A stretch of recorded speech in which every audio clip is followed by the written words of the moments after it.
This gets called about once every minute. This is what controls when the watch face gets updated in ambient mode. All we do here is call invalidate, and the watch face gets redrawn. The custom timer that we had set before does not get called in ambient mode, so we have to depend on this. When we go in and out of ambient mode, it calls this method on ambient mode changed. All we're doing here pretty much is changing colors if we need to. In ambient mode, we want the background to be black, the text to be white. If we're not in ambient mode, all we do is set the correct colors for the text and any backgrounds that we have. And then at the very bottom, you can also see that if the device does support low-bit ambient, we're also turning off anti-aliasing if we're in ambient mode.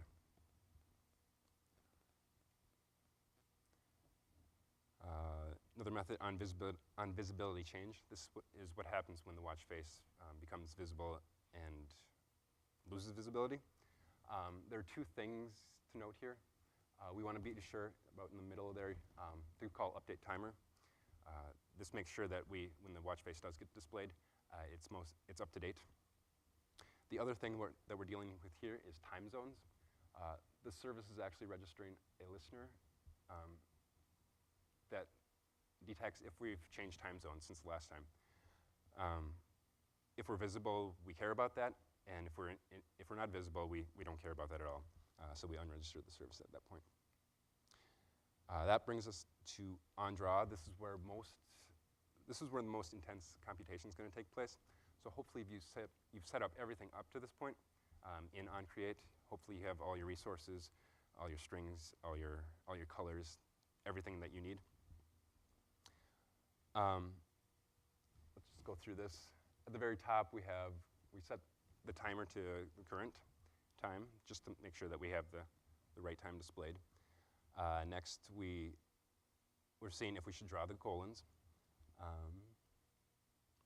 Then we draw the background. In our case, the background is just a solid gray square, so we can use the canvas method drawRect. If we're actually using drawables, and this is the first time that you're drawing it, you want to scale your background to fit. HDPI devices should have a background image of 320 by 320 pixels. After that, we are formatting the string. If we're in ambient mode, we only want to display hours and minutes. If we're not in ambient mode, we get to show hours, minutes, and seconds. And after that, we just draw text on the canvas.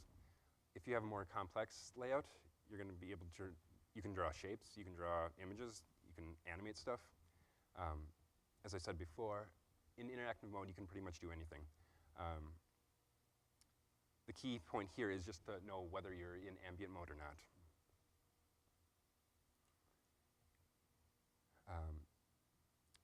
So besides that, there are other data sources that you can bring in. Our watch face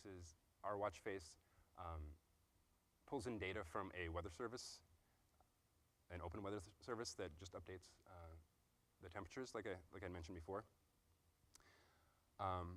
These operations can be very expensive, though, so you don't want to do it on every tick of the clock. We update the weather information every hour. For our purposes, that's more than enough. We don't care that the high and low temperature changed on the minute, or we can wait that hour. So if you are planning on pulling in other data sources, make sure you're doing it intelligently. Saying that, though, there are many things that you can actually do. Since the wearable is connected to your phone, you can make network requests. You can pull in all sensor data that the phone has. That communication is two-way, so it's beyond the scope of this talk, but there is ways to communicate between the wearable and the phone. So that brings us to customization. We're going to talk about a couple things. The first are system UI options you have as a developer to kind of customize how the watch face interacts with cards and status bar, stuff like that. The second thing we're going to talk about is you as a developer giving users an option on updating the watch face to their liking. As you might have seen from the code, in onCreate we have a setWatchStyle call. All this does is this sets all the system UI options. There are about 12 properties that we can set. We're going to go through those pretty quickly here. The first is set ambient mode peak, or set ambient peak mode. That can be either hidden or visible. So in ambient mode, if it's hidden, no card is going to show. If it's peak, then we do get the regular card showing up. Set background visibility. There are two modes here.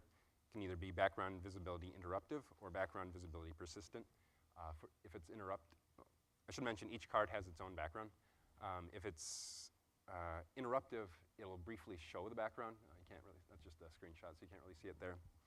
But if it's persistent, it's going to actually show it over the clock face. I'm not sure why you'd ever choose persistent. In case, yeah, I really don't know. Your watch face is not going to be visible at that point. There's a property called set card peak mode. You can either have it variable, so it's going to grow as the content grows, or you're going to have it short, which restricts it to that smaller dimension. If you do have it as variable, you want to make sure that your watch face still displays the relevant information. Here, we're cutting it close. We can still see the time. That's probably good enough. We don't really care if the temperature is visible, especially since the card that's peeking up is a weather notification. So wearables have something called a how word. If you can see on the bottom, it's the OK Google text there. You can move that around the screen depending on to best fit your layout. All that does is respect the gravity that you give it. So here we have top left, top right, bottom left, bottom right. As you can see, those on top best fit this layout. Anything with a bottom gravity kind of overlaps the watch face itself. We also have a set peak opacity mode. So if we do have our cards with a variable height, we can actually set it to translucent so we can see part of the background or part of the watch face behind the card. Just like we have the set hot word gravity, we can also set the status bar gravity, so we can move that around the screen as well. The status bar all that does is indicates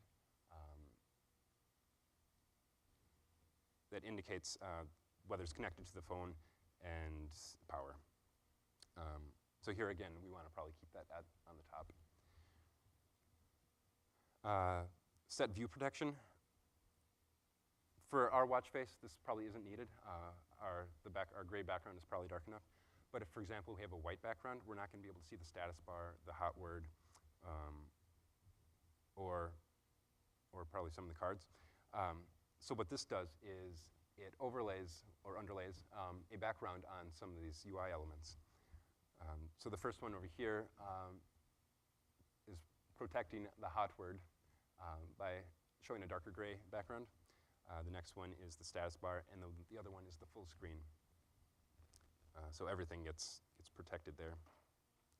A couple other ones, set show system UI time. This will actually display the system time on your watch. So if for some reason your watch face doesn't actually show the time, but it's just the background, it will show this time there. And then the final one is show unread count indicator. All it does is in the status bar, it shows how many unread notifications you have in the stream. Okay, looks like we should have enough time. So the last thing we have is user configuration options. So for our demo of watch face, it would be great if the user actually had the option to, say, set where what city, for example, the weather was being pulled for, or what units that we were displaying the temperature in.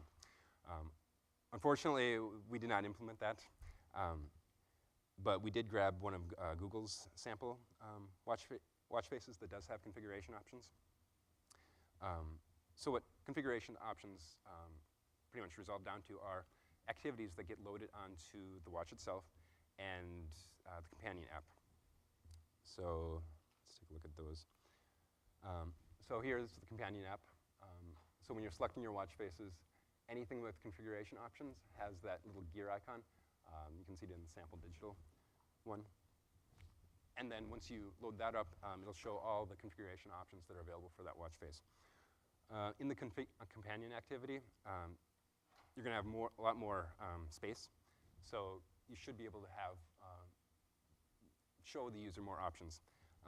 It's hard to see here, but this gives the user the option to set the background color and then the color for each individual hours, minutes, and seconds. When you're using the watch face picker on the wearable itself, you don't have as much room, as much real estate, so you want to limit the actual configuration options. Here, all you're able to do is pick the background color, either blue or black. For our demo app, for example, in the companion app, we'd want to allow the user to select the city and the units in the companion app. But on the watch itself, probably just the units. The thing is, the wearable and the mobile app are always going to be together, so it shouldn't be too much problems to actually configure it on this phone itself. So those two watch faces, or that watch face that we used for the configuration, and all Google's example watch faces are available on that second link there, the sample watch faces. And then the first resource up there is a great guide to designing and implementing watch faces themselves. I highly recommend checking those out if you're interested. And that is Beyond Notifications. For Brian and myself, thanks for coming. Are there any questions?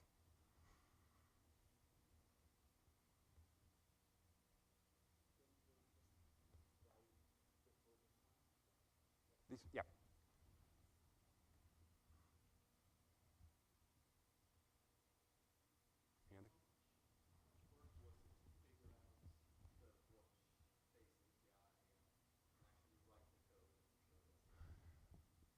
It wasn't. The question was, how much work was it actually to figure out the API? It wasn't actually that bad. The example apps are just a great help there, because while you have a lot of power over what you can do, the 5 or 6 methods that you have to overwrite kind of lead you down to a path that is kind of easy to understand and pretty useful. So I would say not very much at all.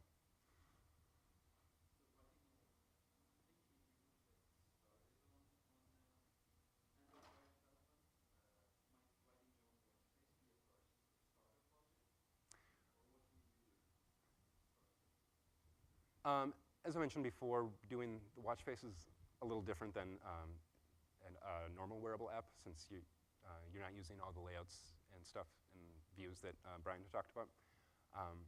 I think they're different enough that depending on what you want to do, it may not make sense to start with the watch face. If all you want to do is the watch face, yeah, go right ahead. If you want to do app development itself, I would probably start somewhere else.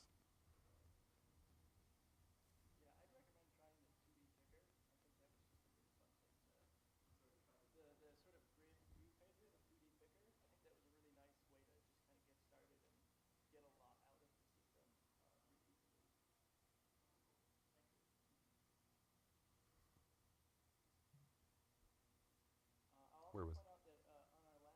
Oh, yeah.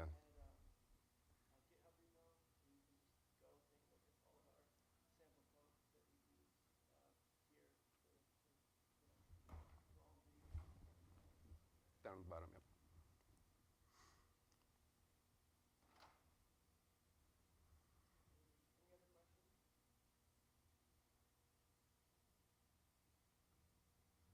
Thanks, everyone.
people hear me through the mic?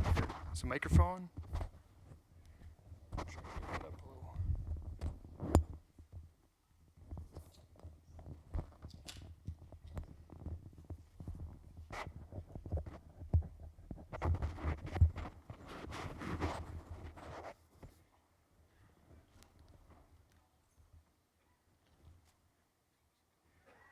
Okay, I think we'll get started. Can people hear me okay? Hear me in the back? Cool. Okay, I'm Paul Lundberg. I'm from Augusto.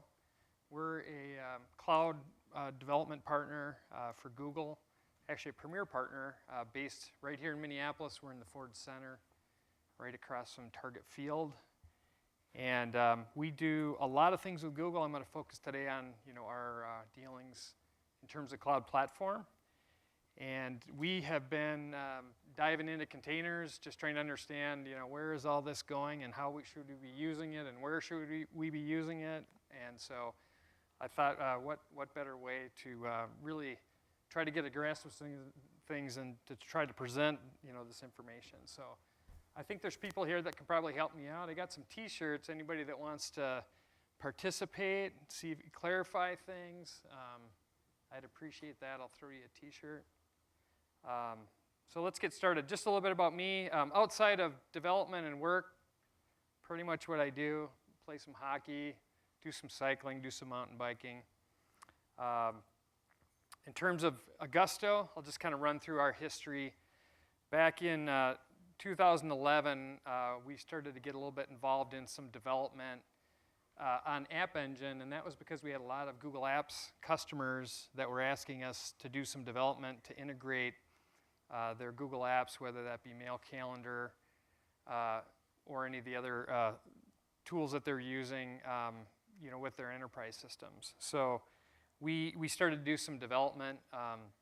Actually, our very first project was with the Nordic Ski Foundation here locally for the Lopet event, and we thought it was a great case study for App Engine because they had a lot of volume on about 2 or 3 days of the year. Actually, most of it comes on over about a 12-hour period when they send out all the registration information and everybody pegs the website to read about the event and download their information, and then everything goes quiet for another year, and then we do it again. And we've been doing that for them for about 5 years now, or since 2011. So I think this was our first time. So that was our very first App Engine app, and it was a fun app because you could just watch App Engine do its thing where we've got no computing instances running. The requests start coming in, and it scales up to handle the load, and when things quiet down, it just shrinks back down again. It was really, really fun to watch. And we'll maybe show that a little bit once we get my demo up and running here today. I'll just show you again that sort of sandbox container that App Engine offers. It's still just an incredible container in terms of performance and the way it can scale up and down. So in 2012, I attended Google I/O, and that's when Google announced Google Cloud Platform, and that included Compute Engine and a lot of other things. And it was really clear to me then, and some of what they presented, if you were there, was amazing to watch them spin up the number of cores simultaneously while we were watching the presentation. Just from a technical standpoint, just amazing. And I had a realization there that, wow, Google is definitely going to be one of the winners in terms of cloud platforms. We were doing Google stuff. We were happy with that, but it was at this event where we really decided, we're going to get serious about development on cloud platform. Google's clearly going to be one of the winners. They're making huge investments in this. And this quote here I love because you just get this feeling when you go out and talk to people at Google. When I've had the opportunity to be in some of the sessions with some of the product managers, they're just way out ahead. We kind of solve our problems day to day, and their workloads, what they're dealing with is so complex and so far ahead of what any of us has to kind of solve that they're innovating out of necessity. And so they're not looking at us as customers saying, what do you guys need today to do what you want to do? They're thinking about how are we going to possibly keep up with all the workloads and all the complexity that we have in terms of, our workloads and around analytics and everything else. So much of the innovation from Google, I think, comes from that. And, it used to be, let me see if I can get this back in presentation mode. It used to be back, I'd say, in that 2012 timeframe that my impressions, I don't know if it's reality or not, but I have a sense it is that Google was thinking about platform in terms of what do we need to run all of our services. And then there was a little group over here on the side saying, how could we bring some of these services to our customers? And they were very kind of separate groups. And so, Google is 5 years ahead here, and then we might see something come out. App Engine was the first thing that came out in 2008. Way ahead of its time, especially kind of funny because App Engine's all about containers, right? That's what it is. And here now this year, it's been about more than 5 years, we're all getting all excited about containers, so kind of proves the point.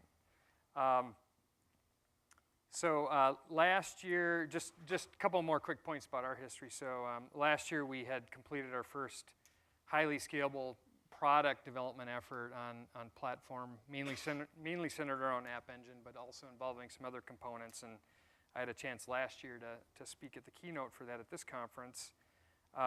This past year, we for the first time licensed a framework around machine-to-machine that's highly scalable machine-to-machine solutions, and we were able to license that and build a solution. Actually, that's still in progress, in production, but in second iteration for a Fortune 100. And then this year, we're working on launching our own product, all centered on and running on Google Cloud Platform. So want to get a little bit of that Snapchat action if we can figure that out.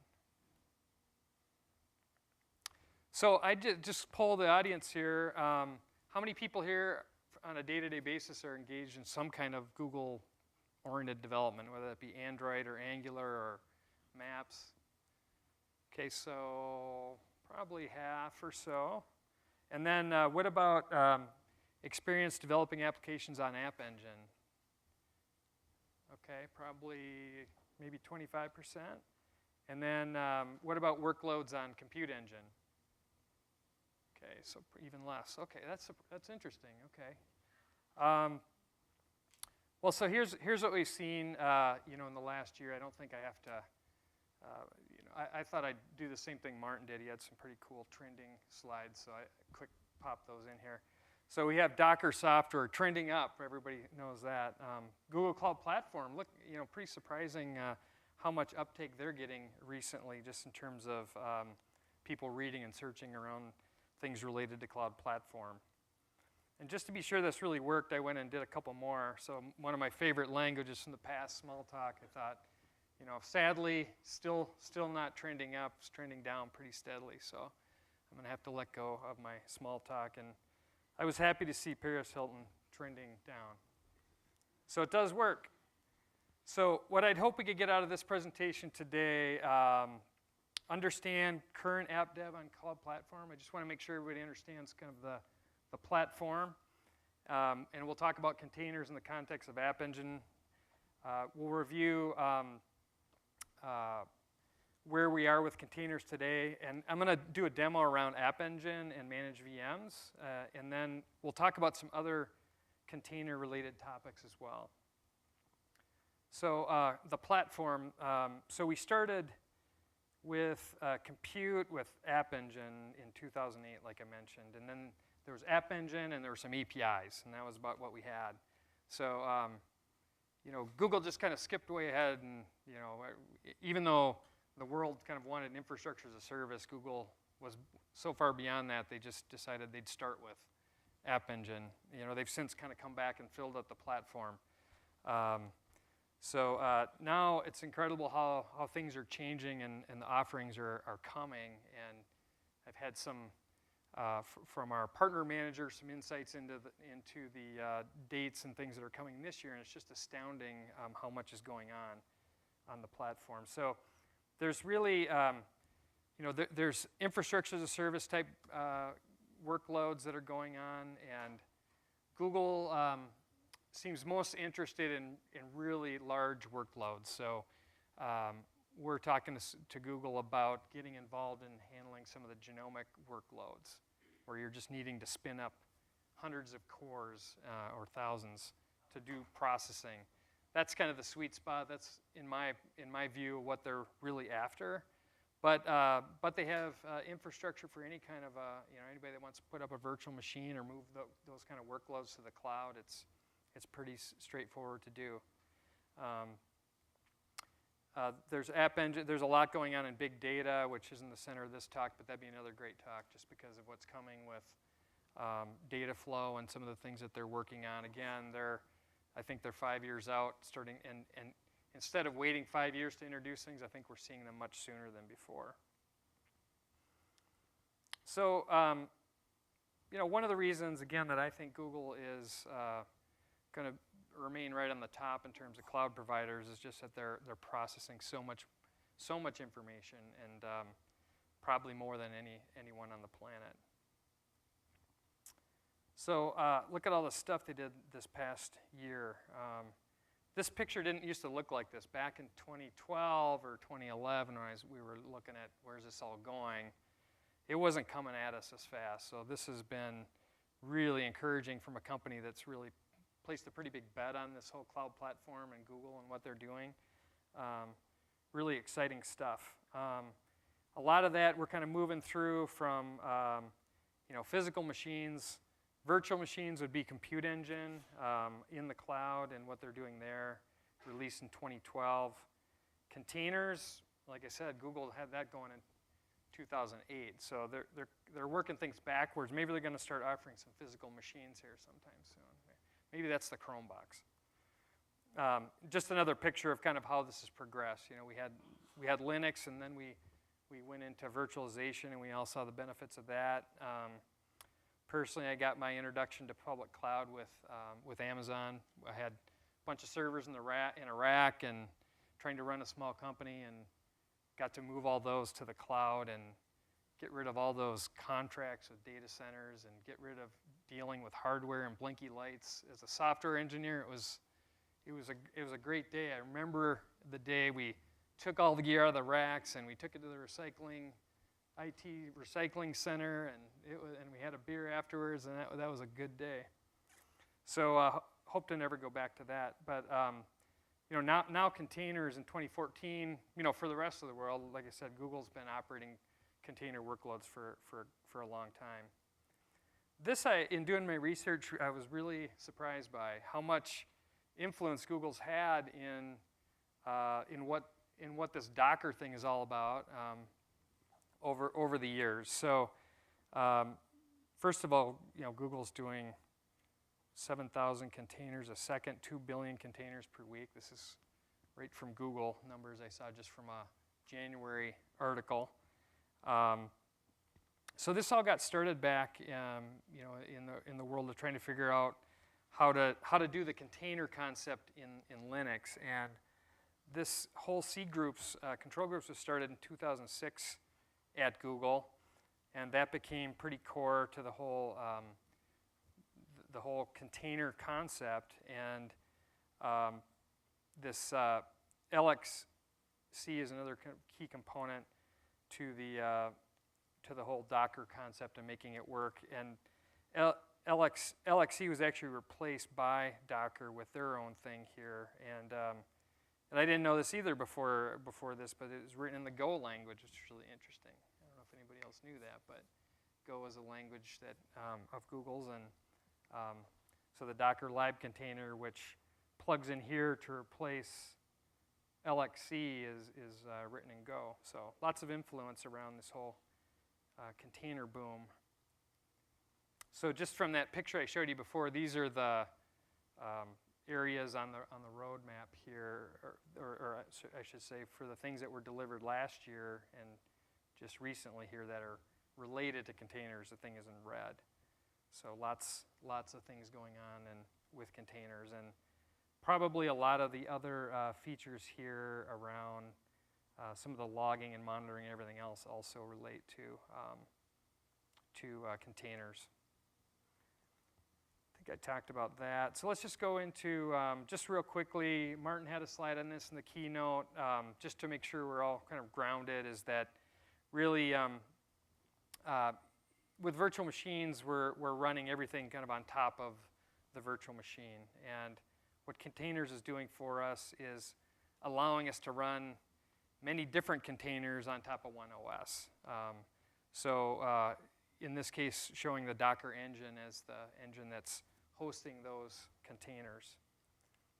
So the advantages, we can run a lot more separate workloads on one virtual machine or one physical machine. Google runs theirs, from what I understand, on physical machines. We're all running, Docker's going to run in a virtual machine. So what that might look like for, let's say that you wanted to use Docker for your development environment.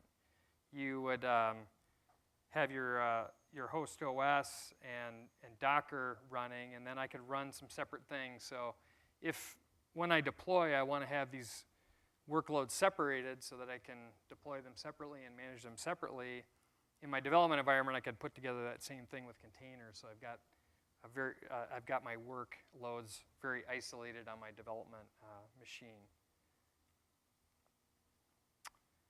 So I'll just talk about some use cases we have at Augusto for containers and how we used to do it and what we're moving toward now. So in the past, we would, like I said, we were very app engine focused. So we would always look to do things platform as a service first. You know, that's where we start. And every once in a while, you hit some kind of a workload where we go, well, we can't really run this on App Engine because it's a sandbox container. It has limitations in terms of memory. Can't run any library I want in that sandbox.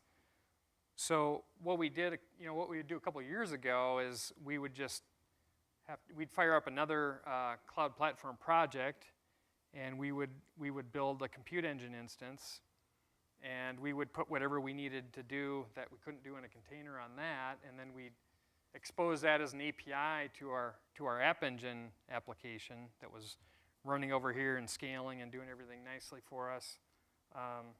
Now that compute engine thing we were doing over here, we were back into the same things around infrastructure, thinking about, well, geez, what happens if this thing gets overloaded? Then what happens? Do we need to build our own scaling, and how do we monitor this thing? And what about updates? What about OS updates and all that? So we're kind of back into the infrastructure game, which we don't really like all that much. We do it when we have to.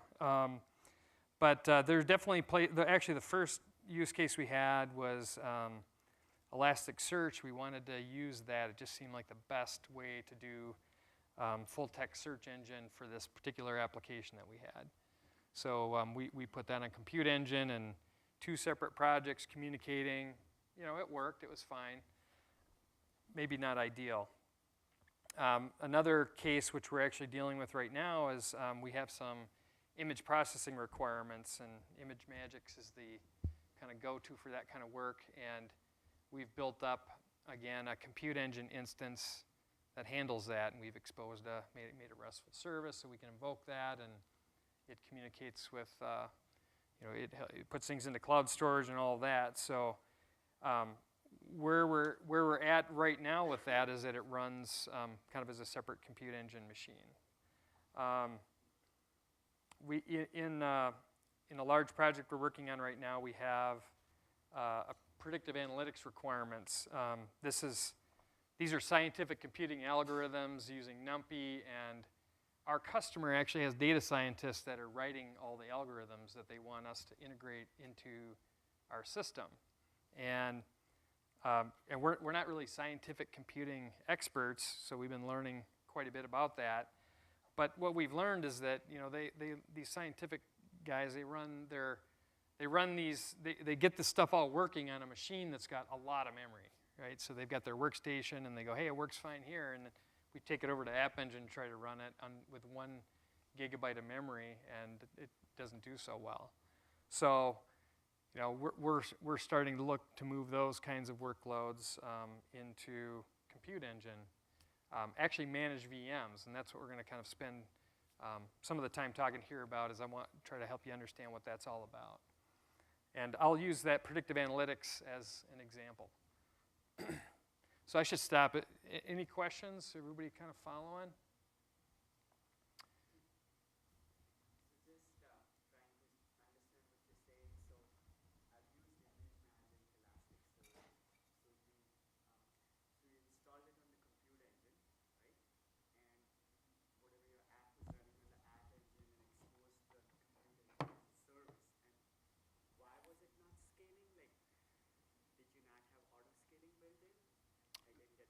So back a couple years ago, Compute Engine really didn't have autoscaler. They currently have autoscaler. I think it's in beta now to allow you to do scaling of Compute Engine instances. So if you were going to just stay with infrastructure as a service, today now there's a way to do that. It's in, I believe it's in beta. Autoscaler. Yep. Yep. Because there are platforms that offer auto scaling and have offered for years based on CPU or memory or, right. or 100 other parameters. Right. You could do that. Yep, you could. Yep. Okay. Any other questions? Yes.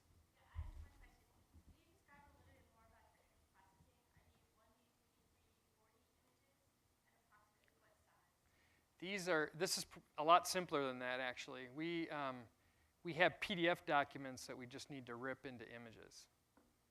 So we just have a high volume of those coming at it, where we have to, it's actually more processor intensive than you think it would be, but we take a PDF and we want images back. So that's what it is. We're also going to be using it for video, but we haven't actually tried to use it for that service yet. But any of those kind of libraries like that, it's not easy to necessarily get them running and functioning in App Engine. It's much simpler to just get them running. Okay.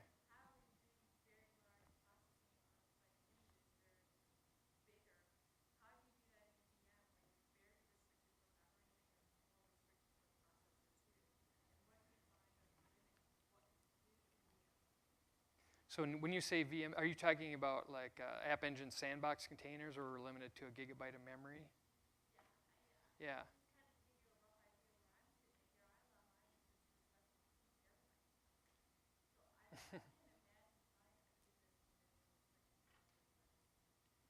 Right, and so that's where managed VM. We'll jump into this here because App Engine works great for kind of those web sort of workflows where we just got small requests coming in, a lot of them, and we want to scale to handle those. But when you have a large amount of computing that needs to be done on a single unit of compute, that's when you need something more, something different, and that's where you.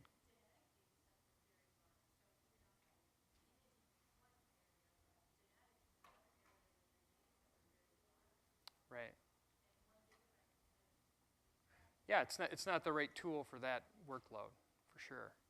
So you'd need to go to something where you could take advantage of Compute Engine, where I can go up to hundreds of gigabytes of memory if needed. I think the largest right now on the platform is a little over 200 gigabytes that I can request in a single Compute Engine instance. So should we talk about that more afterwards, or is that okay? So Platform announced, or has another feature that's fairly recent, and especially for us, and that's around modules. So what modules allows us to do is to run workloads separately, configure them separately, but run them in the same Google Cloud Platform project. So when I was telling you about, we have our App Engine workload and we have our file processing workload, and we have to be in separate projects, and we can't really put them together. We can't deploy them together. We can't monitor them. We can't, the billing, there's a lot of things where we've got two separate projects and services that are really for the same same problem, but we have to separate them.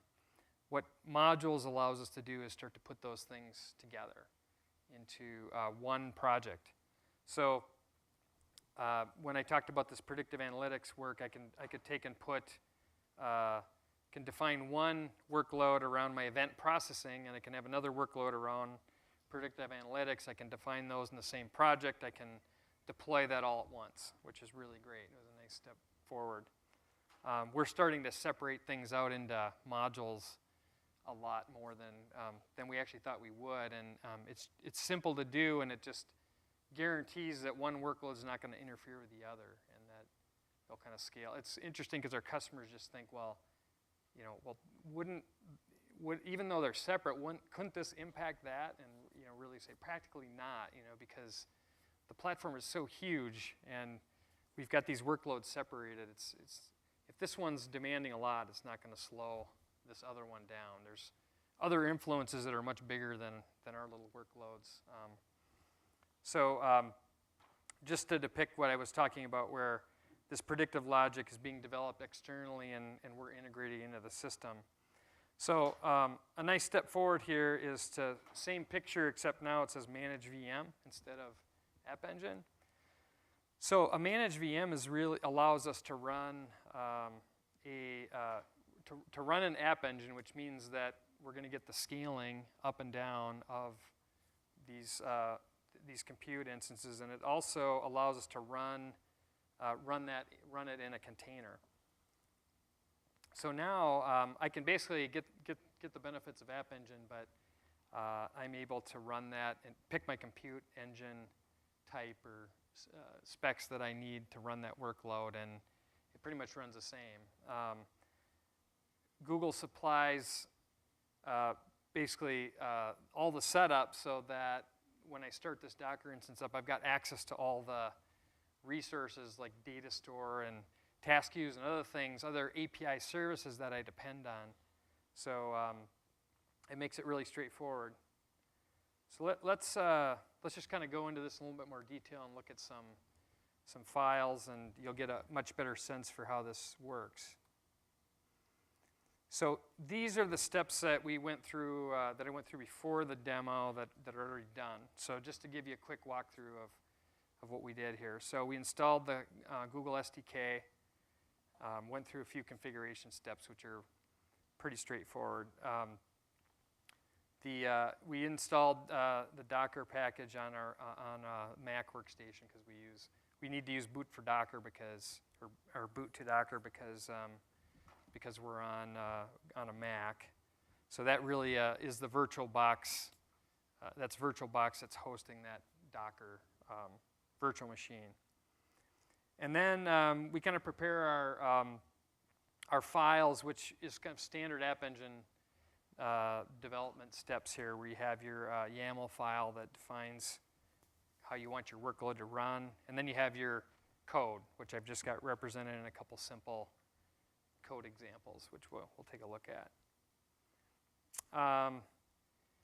And then to test that out, we just deployed that to the local environment. We'll actually try that here. And then we just tested it locally, and then we deployed it to App Engine. So those are kind of the steps we'd gone through to make sure the demo kind of worked. And so what I have really is the picture we showed here, where I've got one project. I've defined two modules that are going to be deployed and run, first locally, and then I'm going to deploy it to the cloud after I see that it's running. And those two compute types are going to both have direct API access to the data store where all my event data is. So one of the challenges we had was event processing works really well in App Engine and can scale up and down. And like I said, the predictive workload, not so good in App Engine, works good in a managed VM. But the predictive analytics needs to be able to access the data store to pull back data and do its computing. So it needs to somehow be shared. And the other alternative to this, which would be much less performant, would be an HTTP type API access, which is available, but for the performance that we're looking for, just won't work very well. So let's see, I'll see if I can minimize this.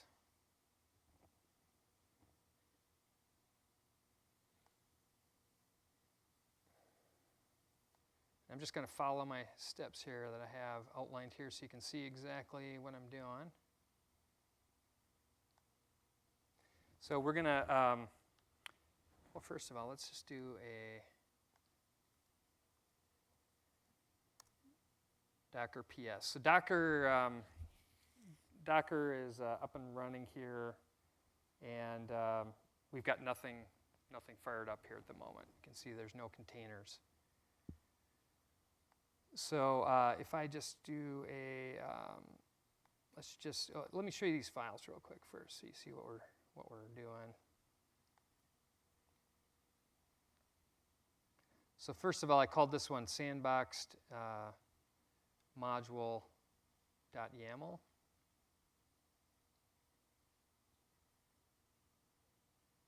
Oh, here I'm in the wrong one. There we go.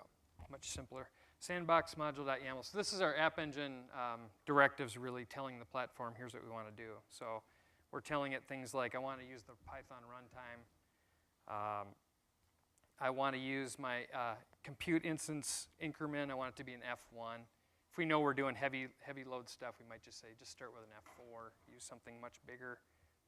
And then we're defining the maximum number of instances that we want to run at one time. So scale it up to 20, but just hold it there. Just slow things down if you need to, because we don't want to pay for more than 20 instances. So that's what this file kind of provides the platform. It gives the directives of how we want to run our workload.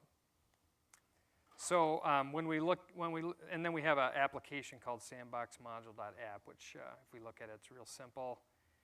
It's a hello world kind of thing. So it's sandbox, so it doesn't have access to the file system, doesn't have access to any other libraries. We're kind of limited in terms of what we do there. Great for web serving. The manage VM module, we have a YAML file here that has a little more information in it. We're telling Google what we need for CPU and memory and disk, and then it's picking a size for us. And we can also tell it how many instances we want to scale up to, and some other kinds of things. We can do port forwarding once we get into configurations of containers. That's useful. And this application pretty much does the same thing. It's kind of a little does a hello world, but then it also says I'm going to try to list out what I see on the local disk. So something we couldn't do in App Engine in a sandbox container, but we'll just see if we can do it on the managed container. So any questions about that? Just trying to show you a little bit of the directives and questions.